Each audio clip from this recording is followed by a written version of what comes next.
Ahir regiment का सवाल लोकसभा में मैं नहीं उठाया था पहली बार। ये तो पता है। तो फिर ये कैसे हो सकता है कि मतलब हम उसको समर्थन ना करें? हमारा तो समर्थन है, ये अच्छा है, लेकिन दुर्भाग्य है कि ये सवाल जब मैंने उठाया था तो हमारे ही सजातीय एक बड़े नेता रक्षा मंत्री थे, उन्होंने इस बात को नहीं माना था, इसलिए ये रेजिमेंट बन नहीं पाई। तो जैसा कि आपसे बातों से मतलब मालूम चल रहा है, उस समय मुलायम सिंह यादव जी रक्षा मंत्री थे, आपने उनसे बात की, तो क्या आप बताना चाहेंगे मतलब जब आपने बात की तो क्या रिएक्शन था उनका, क्या तर्क थे? यादव समाज के वर्ण को लेकर बहुत सारी बातें बोलते हैं। हम तो यादव समाज को क्षत्रिय मानते हैं, क्षत्रिय बोलते हैं, लेकिन कई सारे ऐसे लोग हैं जो यादवों को शूद्र बनाने में लगे हुए हैं। आप क्या मानते हैं? जय श्री कृष्ण, मैं ओम यादव आप सभी लोगों का स्वागत करता हूं आज की इस वीडियो में। दोस्तों, आज की वीडियो बहुत ही ज़्यादा ख़ास होने वाली है, क्योंकि आज की इस वीडियो में एक बेहद ही ख़ास मेहमान जुड़ने वाले हैं, जिनसे आप सभी लोग बहुत ही अच्छे तरीके से वाकिफ़ हैं। ये उत्तर प्रदेश के पूर्व कैबिनेट मंत्री रह चुके हैं, इसके अलावा लोकसभा के सांसद भी रह चुके हैं। उत्तर प्रदेश में ही नहीं बल्कि पूरे देश में लोग इनको जानते हैं। कुछ लोग इन्हें बाहुबली कहते हैं, तो कुछ लोगों के लिए ये मसीहा हैं। आज हमारे साथ पश्चिमी यूपी से डीपी यादव जी साथ रहेंगे और इनसे हम आज की इस वीडियो में बात करने वाले हैं। सर, आपका सबसे पहले बहुत बहुत स्वागत है हमारे चैनल में। धन्यवाद। सबसे पहले तो मैं आपको बताना चाहूँगा कि मुझे आपसे मिलके बेहद ही ज़्यादा खुशी हो रही है। नहीं, खुशी की बात है, आपस में लोग मिलते हैं तो एक दूसरे को जानते हैं, तो खुशी होना चाहिए जी। तो सर, आपसे हमारे ना कुछ सवाल थे जो हम पूछना चाहेंगे आज की इस वीडियो में। पहला सवाल तो मैं आपसे ये पूछना चाहूँगा कि आपने अभी रिसेंटली एक पुनर्जागरण मिशन शुरू किया है, यदुकुल पुनर्जागरण मिशन। इसके पीछे क्या वजह है आपने ये शुरू किया है और इसके राजनीतिक उद्देश्य क्या हैं? देखिए, इसके राजनीतिक उद्देश्य कम और सामाजिक उद्देश्य ज़्यादा हैं। यदुकुल पुनर्जागरण मिशन इसलिए शुरू किया गया, ये एक गैर राजनीतिक संस्था है अभी तो, कि जो यदुकुल की बहुत सारी जातियां हैं। यदुकुल किसी यादव का नाम नहीं है। यदुकुल के पुराने इतिहास को अगर आप उठा कर के देखें महाभारत काल में, तो सारी चीज़ों का पता वहाँ से लगता है।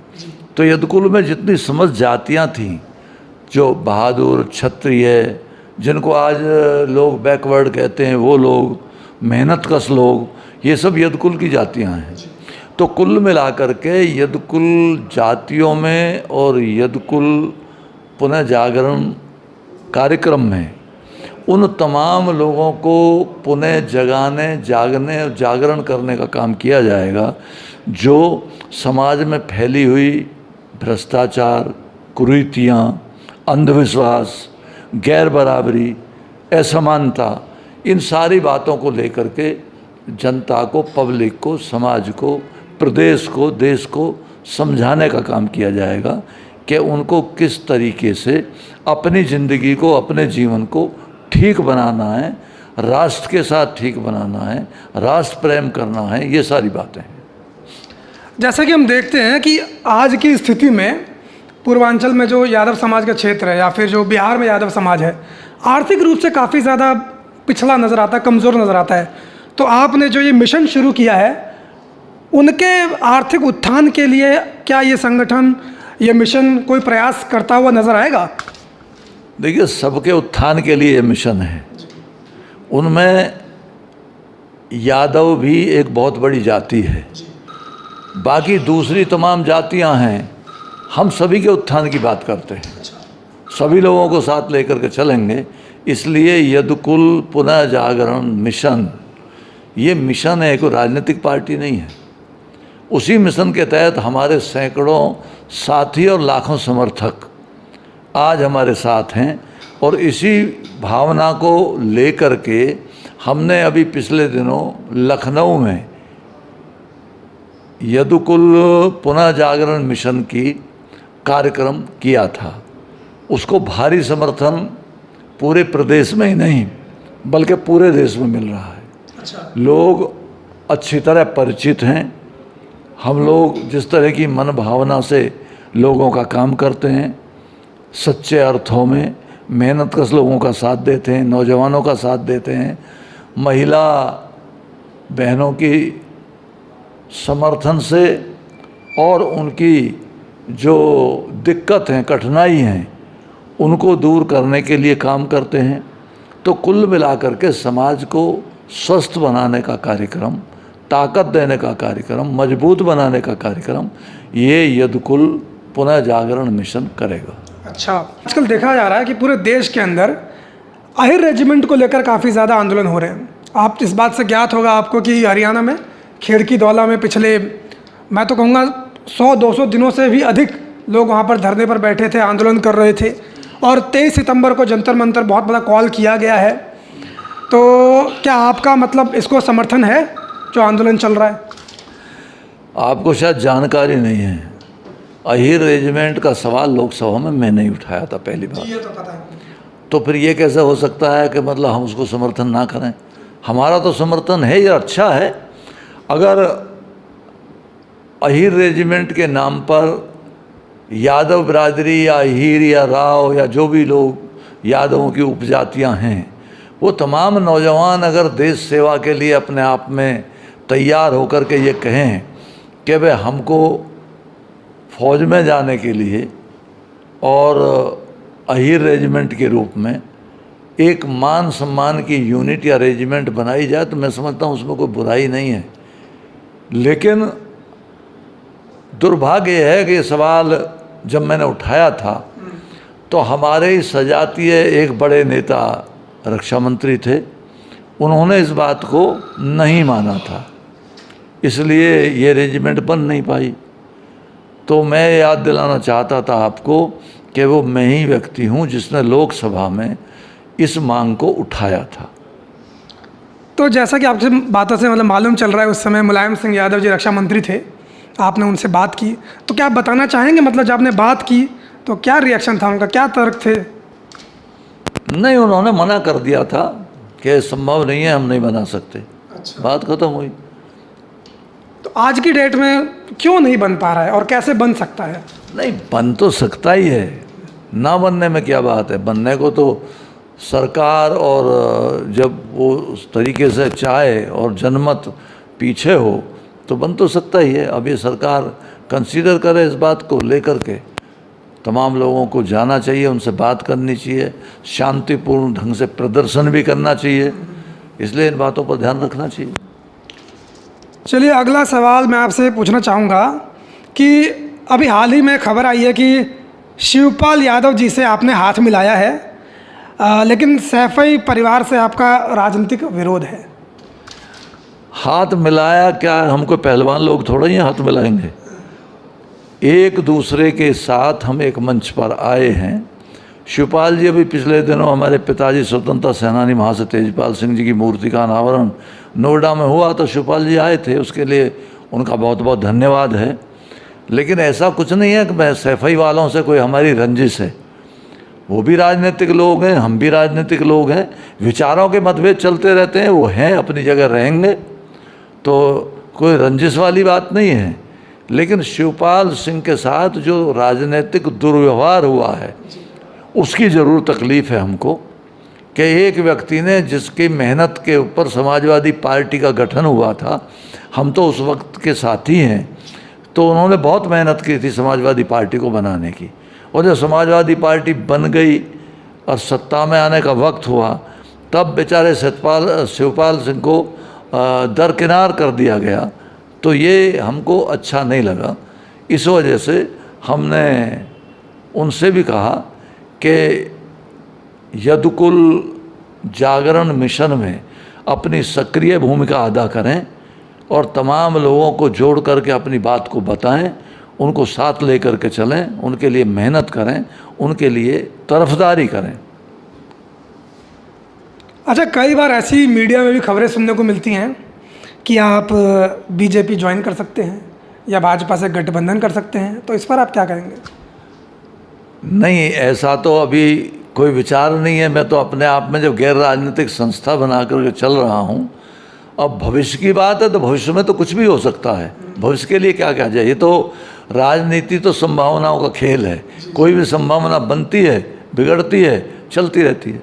2024 में लोकसभा चुनाव आ रहा है, क्या आपकी लोकसभा चुनाव लड़ने की कोई योजना है, और है तो कहाँ से लड़ना चाहेंगे आप? नहीं, क्यों नहीं योजना है। राजनीतिक व्यक्ति चुनाव नहीं लड़ेगा तो क्या करेगा, और तो जरूर चुनाव लड़ा जाएगा। और जो हमारे पुराने क्षेत्र हैं, मसलन बदायूं है, संभल है, और भी क्षेत्र हैं यूपी में, तो वहाँ से भी जहाँ कहीं से हमारी पार्टी के लोग, हमारे साथी, हमारे समर्थक कहेंगे, वहाँ से चुनाव लड़ा जाएगा। आप और शिवपाल यादव जी मिलकर उत्तर प्रदेश में कोई राजनीतिक मोर्चा बनाने की कोशिश कर रहे हैं क्या? नहीं, ये तो राजनीतिक मोर्चा नहीं है, लेकिन कर सकते हैं, उसमें क्या दिक्कत है। शिवपाल भी राजनीतिक लोग हैं, हम भी राजनीतिक व्यक्ति हैं, तो मिलकर के कुछ भी गठन किया जा सकता है। मतलब कुछ भी हो सकता है। और अगला सवाल ये है कि जब से मतलब उत्तर प्रदेश में देखा जा रहा है कि यादवों के ऊपर काफ़ी अत्याचार भी हो रहे हैं, तो वर्तमान परिदृश्य में जो यादवों पर अत्याचार हो रहे हैं उस पर आप क्या सोचते हैं? नहीं, कुछ नहीं सोचता। अत्याचार तो चाहे यादव पे हो, किसी पे भी है, जो गलत है गलत है, उसमें क्या बात है। लेकिन मेरे सामने तो ऐसा कोई उदाहरण तो नहीं किसी ने आके बताया। लेकिन कहीं भी समाज में अच्छे वातावरण को बना करके और अच्छे माहौल के लिए काम होना चाहिए।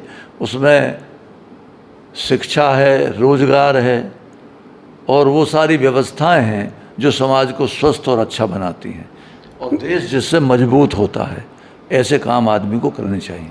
नहीं, योगी सरकार जो है इसके ऊपर बार बार ये आरोप लगते हैं कि ये एक जाति की सरकार है, मतलब जातिवाद करते हैं और यादवों के ऊपर जानबूझ के टारगेट करते हैं। आपको ऐसा कुछ लगता है क्या? नहीं, ये तो आपको उनसे ही पूछना चाहिए, हमको तो कभी ऐसा लगा नहीं। अच्छा। हाँ, बताते हैं कि वो अपनी जाति जो राजपूत जाति है उसका समर्थन करते हैं। अब मैं तो नहीं कह सकता, ना मेरे सामने ऐसा कोई उदाहरण है, ज़्यादा बेहतर आपको पता होगा। नहीं, उन्होंने अपने एक इंटरव्यू में ये बात कही थी कि हाँ मैं राजपूत हूँ, मुझे गर्व है। ये भी गर्व करेगा, जब तुम यादव होने के लिए गर्व करते हो तो वो क्यों नहीं करेंगे। ये तो हर आदमी का स्वाभिमान है। तो इसी बात से लोगों ने शायद अंदाज़ा लगाया था। खैर जो भी है, अगला सवाल मैं पूछना चाहूँगा कि आप पहले समाजवादी पार्टी से भी जुड़े रहे हैं, तो समाजवादी पार्टी की राजनीति को आप किस तरीके से देखते हैं भविष्य में? देखिए, समाजवादी पार्टी ने मुलायम सिंह जी के अलग होने के बाद अपनी सारी ताकतें आजमाई हैं, लेकिन कुछ बन नहीं पाया है। और अब ऐसे वक्त में उनके जो समर्थक हैं वो टूट टूट करके दूसरी तरफ जा रहे हैं, मायूस हैं। क्योंकि समाजवादी पार्टी ने कोई ऐसी पार्टी छोड़ी नहीं जिसके साथ गठबंधन नहीं किया, उसके बावजूद भी सरकार में नहीं आ पाए। तो इससे लोग निराश हैं, और लोगों में ये भी निराशा है कि जब वो सत्ता में थे तब उन्होंने अपने समर्थकों के लिए कोई काम किया नहीं। ये परेशानी है। तो इस ऐसी निराशा में तो लोग छोड़ के जाएंगे और पार्टी कमज़ोर होगी। शिवपाल यादव जी ने हाल ही में एक बयान दिया है। उन्होंने बयान दिया है कि अब वो कभी भी समाजवादी पार्टी के साथ दोबारा नहीं जाएंगे।